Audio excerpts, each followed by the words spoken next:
Bismillahirrahmanirrahim. Assalamualaikum warahmatullahi wabarakatuh. Di video kali ini, admin ingin kembali bagikan informasi mengenai edaran terbaru dari Kemendikbud, rekan-rekan ya. Dari Kemendikbud mengenai P3K prioritas 1, 2, dan 3. Jadi buat rekan-rekan semua yang lagi menonton video ini, silahkan disimak videonya hingga akhir. Admin juga akan bagikan mengenai pemerintah daerah yang telah melakukan pendataan atau solusi penyelesaian guru non-ASN di lingkup pemerintahannya. Jadi silahkan disimak dengan baik, jangan di-skip agar rekan-rekan itu tidak salah dalam memahami informasi yang admin bagikan ini. Dan terkhusus buat rekan-rekan yang baru saja menemukan channel ini, silahkan tekan tombol subscribe, jangan lupa aktifkan lonceng notifikasinya, agar rekan-rekan tidak ketinggalan dengan info-info terupdate setiap harinya dari channel ini. Jika sudah, admin ucapkan terima kasih, dan jika ada suara-suara berisik, abaikan saja. Oke, kita lanjut ke info intinya. Nah, di sini terlebih dahulu admin akan perlihatkan mengenai keabsahan daripada surat tersebut atau daripada kebenarannya, rekan-rekan ya. Jangan sampai ada yang mengatakan ini edarannya tidak resmi seperti itu. Nah, di sini admin sudah mengeceknya dan sesuai tanggal keluarnya di sini tanggal 11 bulan 6 tahun 2022. Nah, di sini ditandatangani oleh Rahmadi Widiarto selaku Direktur Guru Pendidikan Dasar. Nah, perihalnya undangan rapat koordinasi terkait dengan pemenuhan formasi calon P3K untuk jabatan fungsional guru pada instansi daerah bagi pelamar prioritas 1, 2, dan 3. Rekan-rekan ya. Jadi di sini bukan hanya yang sudah PG, bahkan yang belum PG juga di sini masuk rekan-rekannya dalam rapat koordinasi tersebut. Nah, untuk jadwalnya nanti kita cek bersama-sama. Namun, sebelum rapat koordinasi ini rekan-rekannya diselenggarakan,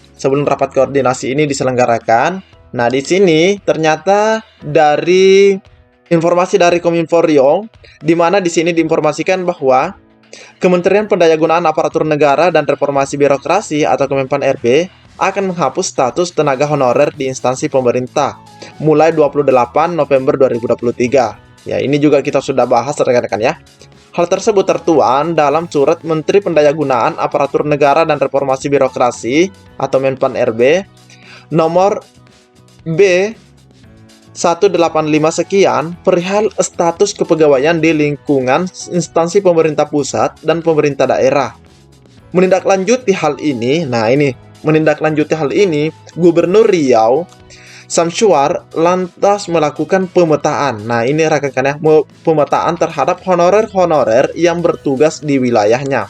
Jadi di sini termasuk adalah P3K guru maupun non-guru. Seperti itu rekan-rekan ya, yang jelasnya mereka adalah honorer-honorer yang ada di wilayah atau di dalam kewenangan Provinsi Riau, rekan-rekan ya. Ini kan masih saya minta BKD, Badan Kepegawaian Daerah, untuk inventarisir tenaga honorer yang lama. Nah, ini rekan-rekan ya, tenaga honorer yang lama. Kami inventarisir dulu, nanti kami sampaikan saat rapat di tingkat pusat. Nah, ini rekan-rekan ya, rapat di tingkat pusat. Nah, nanti kita lihat jadwalnya kapan rapatnya. Kata Samsyuar di kantor Gubernur Riau, Selasa 7 Juni. Nah, ini masih sangat baru. Orang nomor 1 di pemerintahan Riau ini saat ini tengah memikirkan solusi agar honorer yang telah lama mengabdi tidak dirugikan dengan kebijakan dari pusat ini. Kami sedang mencarikan solusinya. Apakah mereka yang sudah lama mengabdi ini bisa menjadi P3K?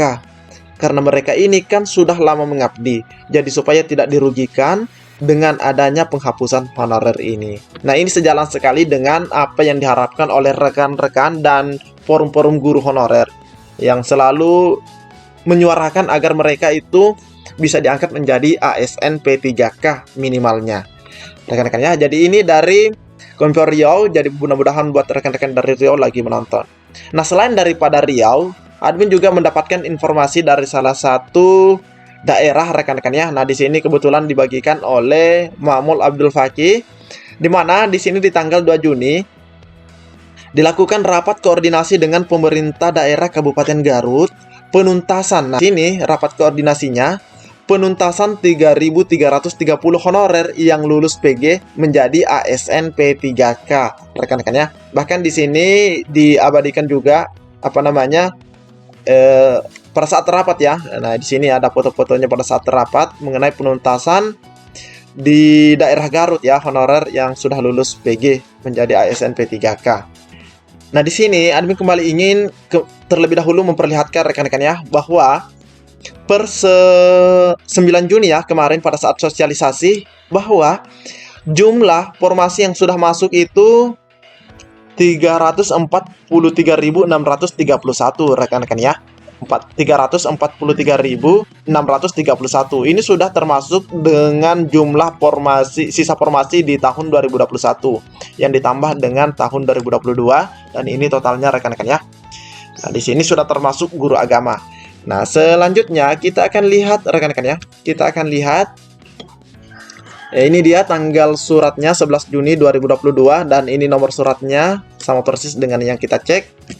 Nah, di sini ditujukan kepada Kepala Dinas Pendidikan Provinsi atau Kabupaten Kota, Kepala Badan Kepegawaian Daerah Provinsi atau Kabupaten, Operator Kepegawaian Dinas Pendidikan Provinsi atau Kabupaten Kota, Operator Formasi Kepegawaian BKD Provinsi Kabupaten atau Kota, sebagaimana terlampir. Nah, harusnya kan ada lampirannya rekan-rekan ya, namun admin tidak punya lampirannya. Namun intinya ini ditujukan kepada pihak-pihak terkait rekan-rekan ya, dengan acara ini di seluruh Indonesia dari tingkat provinsi, kabupaten maupun kota. Nah, di sini kita bisa lihat dalam rangka seleksi pegawai pemerintah dengan perjanjian kerja P3K untuk jabatan fungsional guru tahun 2022, dengan hormat Direktur Jenderal Guru dan Tenaga Kependidikan melalui Direktorat Guru Pendidikan Dasar akan melaksanakan rapat koordinasi terkait pemenuhan formasi calon P3K untuk jabatan fungsional guru pada instansi daerah bagi pelamar prioritas 1, 2, dan 3 yang diselenggarakan pada, nah ini mulai di hari Sabtu sampai dengan Selasa, yaitu di tanggal 18 sampai dengan 21 Januari 2022 rekan-rekan ya. Tanggal 18 sampai dengan 21 Juni 2022. Nah, tempatnya di Hotel MG Setos, Jalan Inspeksi Kembang Sari, Kecamatan Semarang Tengah, Kota Semarang, Jawa Tengah. Nah, di sini ada check-in Sabtu 18 Juni 2022 di pukul 14, pembukaan di hari yang sama di pukul 19, check out Selasa 21 Juni di pukul 12. Untuk efektivitas penyelenggaraan kegiatan, peserta diharapkan membawa data formasi. Nah, ini membawa data formasi kebutuhan P3K jabatan fungsional guru. Nah, di sini spesifik disebutkan rekan-rekan ya, fungsional guru. Membawa laptop, membawa surat tugas yang sudah ditandatangani dan dicap oleh pejabat berwenang. Selanjutnya, menyerahkan biodata SPPD yang sudah ditandatangani dan dicap oleh pejabat atau atasan langsung, rangkap 2, asli atau bukan fotokopi. Di poin kelima, menyerahkan bukti tiket pesawat PP, darat, dan boarding pass kelas ekonomi dengan lengkap, membawa fotokopi NPWP, membawa BPJS atau asuransi kesehatan lainnya, mematuhi protokol kesehatan yang telah ditetapkan pemerintah dalam rangka pencegahan penularan COVID-19. Undangan tidak dapat diwakilkan.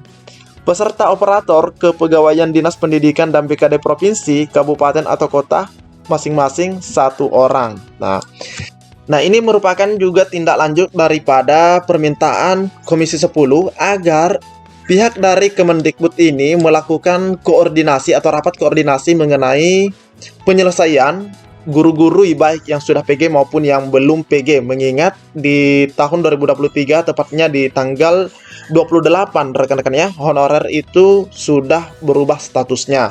Nah, di sini nih nanti juga akan disampaikan oleh pemerintah dari Provinsi Riau rekan-rekan ya, mengenai usulan formasinya yang memang dibutuhkan seperti itu sebagaimana tadi yang kita lihat disampaikan di media sosialnya. Jadi buat rekan-rekan semua dari Garut, dari Riau maupun daerah lainnya, silahkan nanti menunggu hasil daripada pertemuan ini atau rapat koordinasi ini rekan-rekan ya. Semoga diumumkan juga secara publik. Jadi Inilah informasi yang dapat admin bagikan buat rekan-rekan semua mengenai P3K prioritas 1, 2, dan 3. Lebih dan kurangnya admin mohon maaf. Assalamualaikum warahmatullahi wabarakatuh.